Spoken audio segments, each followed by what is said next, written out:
آج ہماری معاشرت میں سب سے بدتمیز لوگ مذہبی لوگ ہیں، سب سے جھوٹے لوگ مذہبی لوگ ہیں۔ مطلب کسی مذہبی عالم سے یا تحریکی آدمی سے الا ماشاءاللہ، ظاہر استثناء بہت ہے، لیکن اکثریت کا یہ حال ہے کہ اگر کسی مذہبی رجحان یا مذہبی علم یا مذہبی دعویٰ رکھنے والے آدمی سے آپ کا کوئی اختلاف ہو جائے تو آپ ہر بدتمیزی، ہر بہتان، ہر جھوٹ، ہر تہمت کے لیے تیار رہیے۔ تو یہ منکرین دین کی اخلاقی سطح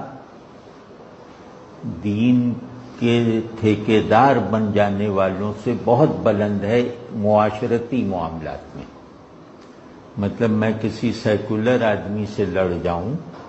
تو میں یہ توقع نہیں کروں گا کہ وہ میری عزت پہ حملہ کرے گا، وہ میری نیت کی تشخیص کرے گا۔ لیکن 100 مذہبی لوگوں سے لڑائی ہو جائے تو 95 سے یہ یقین رکھنا چاہیے کہ یہ آپ کی آبرو ریزی کرے گا، یہ آپ کو بے عزت کرے گا، یہ آپ کو بے عزت کرنے کے لیے جھوٹ بولے گا، یہ آپ پر بہتان رکھے گا اور یہ آپ کی ہر جگہ غیبت کرے گا۔ لیکن اللہ کی پناہ مانگو ان مولویوں سے کہ جو تمہارا کوئی عیب دیکھ کر اسے ساری دنیا میں پھیلانا دینی